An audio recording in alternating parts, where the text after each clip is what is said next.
એટલે બોલાય તો સારું બોલવું, નામ સ્મરણ કરવું, નહીં તો મૌન. જો શક્ય બને તો મનુષ્યએ રોજ કમસે કમ અડધીથી પોણી કલાક કે 1 કલાક મૌન લેવું જોઈએ. એ મૌન લેવાથી આપણી અંદરની ઇન્દ્રિયો એકદમ શિથિલ શાંત થઈ જાય છે. પછી એને સારું સાંભળવાની ઈચ્છા નથી થતી, સારું બોલવાની ઈચ્છા નથી થતી.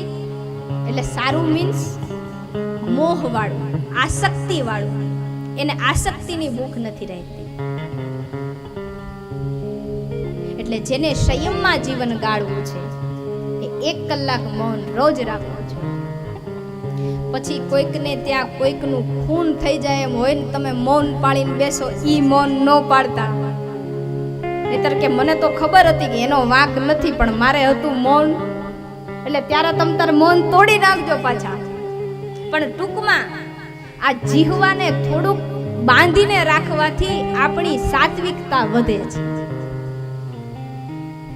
તો અહીંયા સનત કુમારોએ કહ્યું કે સત્કર્મ રૂપી જ્ઞાન યજ્ઞ શ્રીમદ ભાગવતની કથાને જો ખાલી સંભળાવવામાં આવે જ્ઞાન વૈરાગ્યને, અથવા તો એનું ઉચ્ચારણ થવા લાગે એ શબ્દોનું, તો એ તરુણ થશે.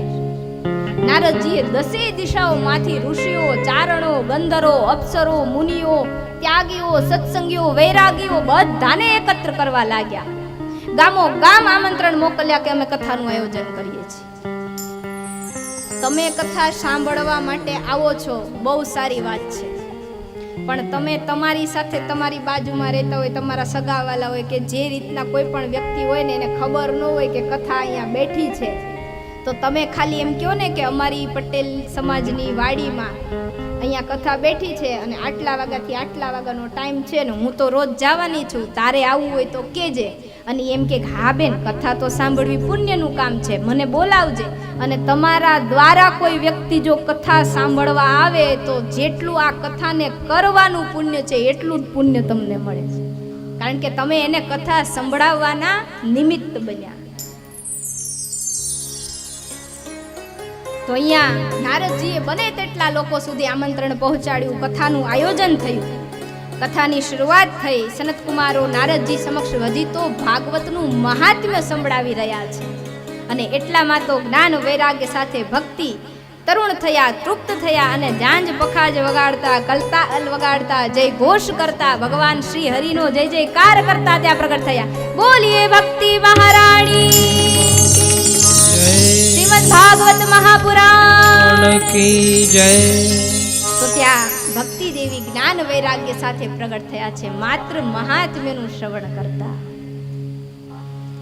પ્રગટ થયેલા જોઈ બધાને થયું કે અચાનક આ ત્રણેય લોકો કેવી રીતે પ્રગટ થઈ શકે? હજી તો આપણે કથા તો સાંભળી નથી, હજી તો મહાત્મ્ય ચાલે છે. અને ત્યારે ભક્તિ સ્વયં કહે છે કે તમે લોકો કથામાં આવીને સત્સંગ કીર્તન કર્યો, જય ઘોષ કર્યો, એનાથી જ અમે તૃપ્ત થઈ ગયા અને એટલે જ અમે પ્રગટી ગયા.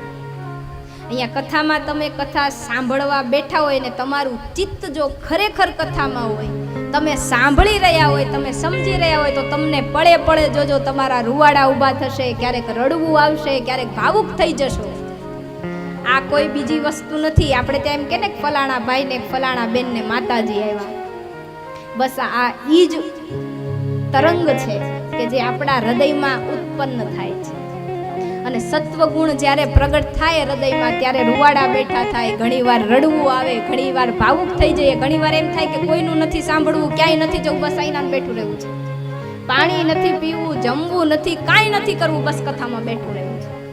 આ ભાવ જ્યારે ખીલે ને ત્યારે સમજવું કે જેમ આપણે ત્યાં પેલું દીવાનું સ્ટેન્ડ આવે છે ને, સ્ટેન્ડની અંદર દીવો મૂકીને પછી એને પ્રગટાવે ને પછી બારણું બંધ કરી દે, એમ આ સ્ટેન્ડ રૂપી દેહની અંદર જ્યારે દીવો પરમાત્માનો પ્રગટી જાય એટલે પરમાત્મા હાજરા હજુરામાં વિરાજિત છે, ત્યારે જે ભજન કરી લ્યો ને વૈકુંઠ ધામ સુધી પહોંચાડી જાય.